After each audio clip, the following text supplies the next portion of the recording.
Bonjour à toi, je te fais cette petite vidéo aujourd'hui pour te parler de numérologie, et non pas d'astrologie, de numérologie, parce que les deux s'assemblent merveilleusement bien et toujours en fin d'année, j'aime bien faire un petit bilan de mon année et vraiment mettre en corrélation avec mon année personnelle, voir ce que j'ai pu mettre en place par rapport à cette année personnelle, les énergies qui m'étaient demandées de travailler, qui sont venues à moi de manière instinctive, mais aussi que j'ai pu canaliser avec cette connaissance de la numérologie. Et je voulais te montrer un petit peu comment est-ce que ça peut se mettre en place dans la vie. Je vais faire ce que j'ai l'habitude de faire dans mes vidéos, c'est-à-dire que je vais mettre en corrélation avec ma vie, mes événements de vie, ce qui ont marqué ma vie. Je vais revenir 3 ans en arrière, je vais prendre mes années personnelles et je vais te montrer comment une année personnelle peut agir sur ta vie. Comment est-ce que tu peux, lorsque tu as connaissance de l'énergie de ton année personnelle, ce que ça peut t'apporter dans la mise en place de tes projets, dans la direction que tu veux donner à ta vie, et comment est-ce que tu vas être capable finalement de manipuler ces énergies qui sont à ta disposition durant ces années personnelles. Ton année personnelle, je ne sais pas si tu sais comment la calculer, il faut que tu prennes ta date de naissance, juste le jour et le mois de ta naissance. Tu ne prends pas l'année, mais tu la remplaces par l'année en cours. Donc, je te donne un exemple. Si tu es né le 1er janvier 1900, je ne sais combien, on s'en fiche quelque part, on va prendre le 1er janvier, le 1 plus le 1, qu'on va qu'on va venir additionner à l'année en cours. Donc pour 2025, on sait que c'est une année 9. 2 plus 2 plus 5, ça nous donne 9. Donc si on rajoute le 1 de ton mois et le 1 de ton jour de naissance, eh bien, on va dire que tu vas être en année 2. Tu es actuellement en année 2 dans durant cette année 2025. Et on va dire que là, tu es en train de préparer ton année 3 qui arrive, puisque ça va suivre comme ça. La numérologie, pour moi, elle a 2 fonctions. Elle a une fonction de connaissance de soi, parce que à travers ton prénom, à travers ta date de naissance en numérologie, on va venir découvrir plein de choses qui te correspondent sur ton caractère, sur ta manière d'agir, sur le but de ta vie, sur tes atouts, sur les choses sur lesquelles il faut que tu sois vigilant, sur ton nombre de forces qui va te donner vraiment, on va dire, la manière dont tu vas mener à bien tes projets. Il va y avoir comme ça tout un tas des défis que tu vas avoir tout au long de ta vie. Tu vas avoir un défi avant 40 ans, un défi après 40 ans. C'est aussi pour ça que souvent, 40 ans, c'est un âge charnière. On va avoir envie d'autre chose, peut-être. Et donc, il y a ce premier volet qui te permet de te découvrir, de découvrir peut-être aussi des choses que tu n'as pas conscience, sur lesquelles tu n'as pas posé ta conscience. Et notamment tes forces, ce qui peut te permettre de te déployer, de développer tes compétences. Donc il y a cette première fonction, et puis il y a aussi ce que moi j'affectionne encore plus particulièrement que cette connaissance de soi. Ce pourquoi j'utilise la numérologie avant tout, c'est que je m'en sers comme d'une boussole. Une boussole de compréhension des événements qui arrivent dans ma vie. Parce que la numérologie, donc au travers de ton année personnelle notamment, elle va te permettre de canaliser les énergies plutôt que de les subir. Si tu sais à l'avance que durant ton année, tu vas être invité à être vigilant sur certaines choses, tu vas devenir vigilant sur certaines choses. Si au contraire tu sais que tu es dans une année qui va te booster sur certaines choses, tu vas pouvoir mettre en avant des objectifs par rapport à ces choses-ci. Alors je vais te donner juste pour te montrer ce que ça peut te donner, parce que souvent en fin d'année, je te propose ton thème numérologique de l'année suivante, c'est-à-dire qu'on vient décortiquer les énergies de l'année, de ton année, et puis on décortique mois par mois, ce qui fait ça te permet dans ton agenda de savoir ce qu'il faut mettre en avant dans ton projet ou même dans ton organisation de vie. Voilà. Je vais passer maintenant directement à mettre en corrélation ces années. Je vais partir de l'année 2023 parce que pour moi, ça a été vraiment une année charnière, 2023.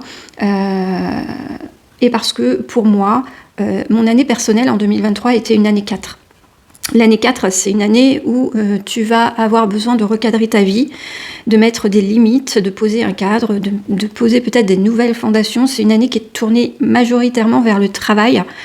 Et donc, une année où déjà l'amour va être à surveiller comme le lait sur le feu, parce que on va avoir un petit peu cette rigueur et cette lenteur qui va se mettre en place durant cette année-là.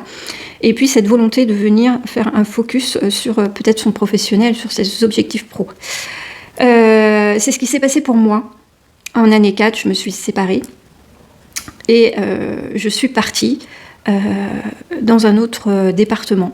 Je me suis exportée. J'avais commencé à développer mon activité là où je vivais. Et puis, j'ai eu une opportunité d'intégrer un local à un autre endroit. Un endroit que je connaissais bien, puisque c'était ma région natale, quelque part. Et du coup, j'ai pris la décision d'abord de faire le grand écart entre la région où je vivais et puis la région où j'allais intégrer ce cabinet.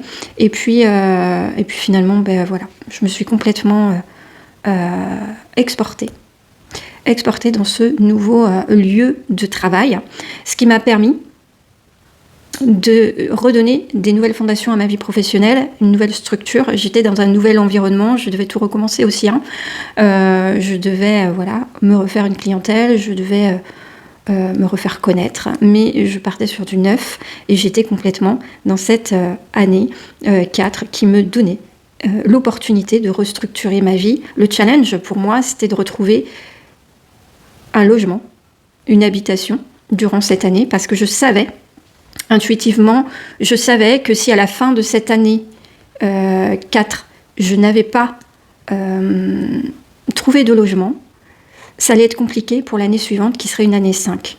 Et donc, avec ces connaissances, je m'étais mis un petit timer dans la tête et je m'étais dit, Olivia, il va falloir mettre les bouchées doubles parce que, évidemment, mon année 4, tout ça s'est mis en place à partir du mois de mai puisque c'est mon anniversaire. Donc, en fait, cette année 4, elle est toujours beaucoup plus puissante. Le numéro de ton année personnelle, elle va se faire ressentir beaucoup plus puissamment autour de ton anniversaire.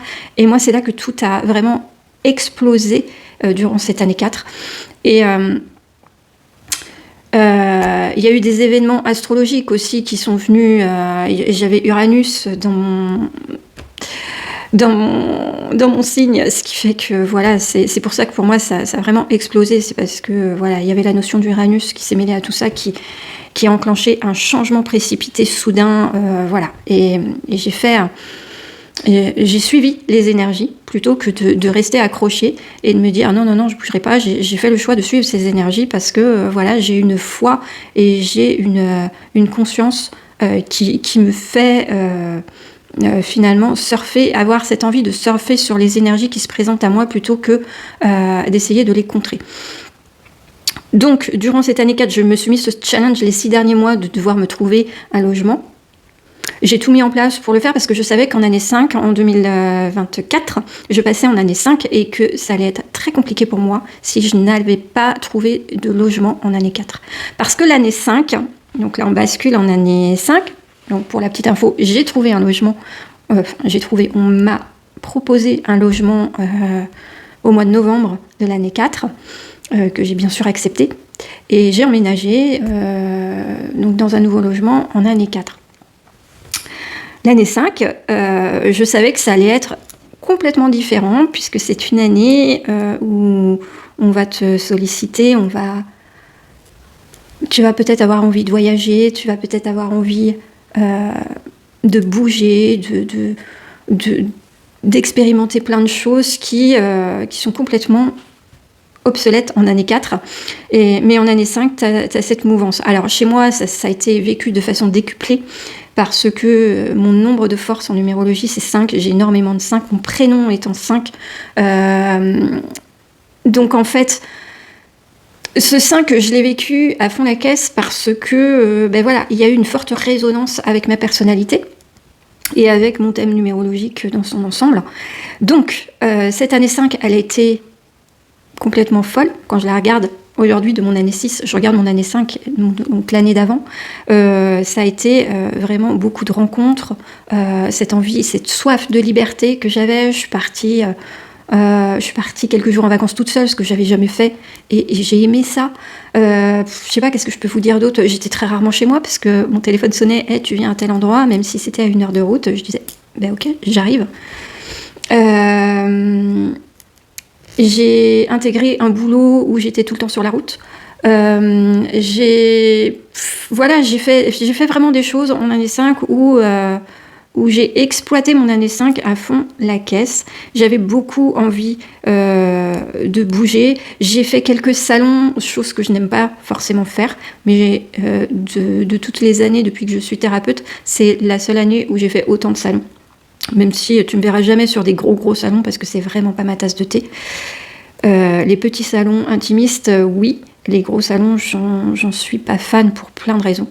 Donc tu m'y verras jamais. Et pourtant, en année 5, tu as pu me voir, peut-être me rencontrer sur pas mal de dates et d'événements variés. Ça, c'est l'année 5. Et puis, j'ai pris mes petites notes, hein, donc pour rien oublier. En 2025, je suis passée en année 6. Et là, complètement différent. Déjà, en décembre 2024, j'ai eu ce besoin de me cloisonner. J'ai eu ce besoin d'un retour à moi-même. J'ai eu un besoin de revenir sur mon foyer. Là où en année 5, j'étais tout le temps partie, j'étais très dispersée. J'allais là où on m'appelait, j'allais là où le vent me portait et je me posais aucune question, je me projetais pas du tout. Et je vivais la vie, un peu une vie de bohème. Et j'aimais ça, en fait. J'aimais ça, ça me plaisait complètement parce que j'étais dans cette énergie-là. En année 6, vraiment, ça a été perturbant parce que c'est venu d'un seul coup. Au mois de décembre, je me suis vraiment reconnectée. Je me suis reconnectée à ma famille, je me suis reconnectée à mon foyer, je me suis reconnectée à mes racines. Et j'ai eu ce besoin de me retrouver chez moi, dans ce cocon que je m'étais construit, et j'avais pas eu l'impression de l'avoir apprécié jusqu'à maintenant. Pour te dire, pour la petite anecdote, durant toute mon année 5, chez moi, il n'y avait pas de rideaux. J'avais des rideaux à aucune fenêtre. Et au mois de décembre, j'ai eu ce besoin d'aller acheter des rideaux et de poser des rideaux à mes fenêtres. Parce qu'il y avait ce besoin, voilà, de me retrouver avec moi-même et de me couper avec toute cette dispersion que j'avais pu avoir. J'ai eu des amitiés qui se sont terminées de manière très naturelle, en fait, parce que j'avais moins à donner aussi.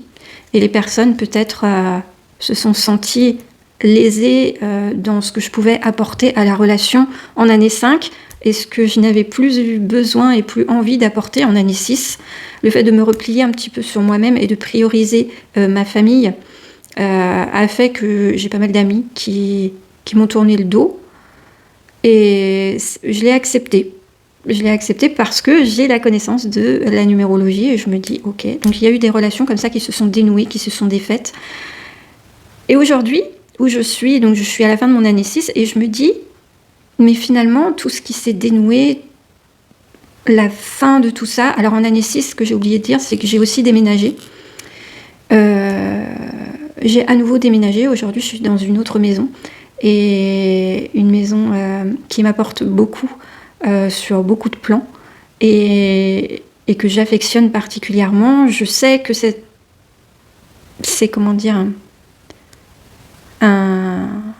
la continuité de ce que j'ai commencé en année 4. Tout ça, là, je suis sur la continuité.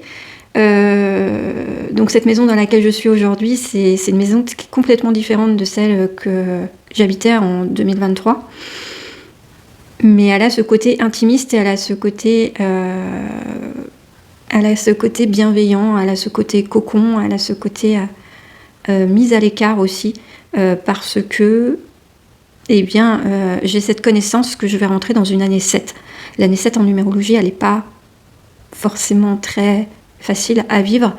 Tout dépend, évidemment, de ce que tu as dans ton thème, comme vibration 7. Et tout dépend de comment tu peux vivre le fait d'être isolé, le fait de devoir vivre en introspection, de devoir venir sonder tes énergies, recalibrer, te réaligner avec les changements que tu as pu faire les années d'avant. Cette année 7, elle n'est pas simple, mais je me dis que tout a un sens et que finalement, si j'ai perdu ces amitiés en année 6, c'est qu'elles n'étaient plus en adéquation avec mes énergies qui sont en train de bouger, qui sont en train de changer. Cette année 7, elle peut être traître pour certaines personnes quand elles la vivent, puisque c'est une année qui appelle à la solitude, qui appelle à l'alignement. Et parfois, on n'est pas prêt à ça parce que pour beaucoup d'entre nous, la solitude rime avec déprime. C'est pas toujours le cas. Et c'est en ça aussi que la numérologie peut t'aider à comprendre ce qui se joue dans ta vie, les événements qui se mettent en place, parce qu'en année 7, il y a beaucoup de questions qui peuvent venir à toi, beaucoup de choses que tu peux venir sonder dans tes profondeurs, peut-être une invitation à te connaître un petit peu mieux, à t'introspecter, je ne sais pas si ça se dit, mais une invitation à tout ça. Donc moi, je vais enclencher tout ça et j'ai cette connaissance que finalement, si j'ai perdu sur mon chemin des personnes, c'est peut-être pour mieux pouvoir me réaligner en année 7 et je la vois un peu comme une bénédiction cette année qui va arriver. Voilà. J'avais envie de te montrer ce que pouvait représenter une année 4, par exemple, qui te demande de recadrer ta vie, une année 5 où tu vas être invité à peut-être expérimenter des choses qui vont être toujours dans le mouvement. Le 5, c'est on part à l'aventure, on est sollicité, il y a beaucoup d'expériences qui se mettent en place. Elle est là aussi cette année pour te permettre de te connaître sous une autre facette. L'année 6 te permet d'expérimenter cette reconnexion profonde à la famille, à tes liens familiaux et à tes ancêtres aussi, peut-être à tes racines. Et puis l'année 7, elle va être là pour... il faut que tu sois là pour toi, tout simplement. Il faut que tu sois là pour toi et ça va être quelque chose qui va te permettre d'être en phase avec toi-même et de ne pas aller, d'être sûr que quand tu dis oui à quelqu'un, tu ne te dis pas non à toi-même. Voilà. Je ne sais pas si ça t'a intéressé. Si c'est le cas, n'hésite pas à me le faire savoir en commentaire.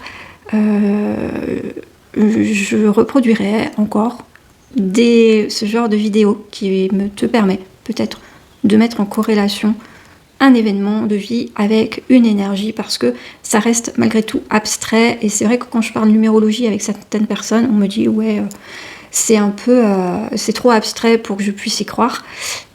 Et en fin de compte, on se rend compte que c'est assez percutant tout de même. Voilà, je te souhaite une très bonne continuation, je te dis à très bientôt. Ciao.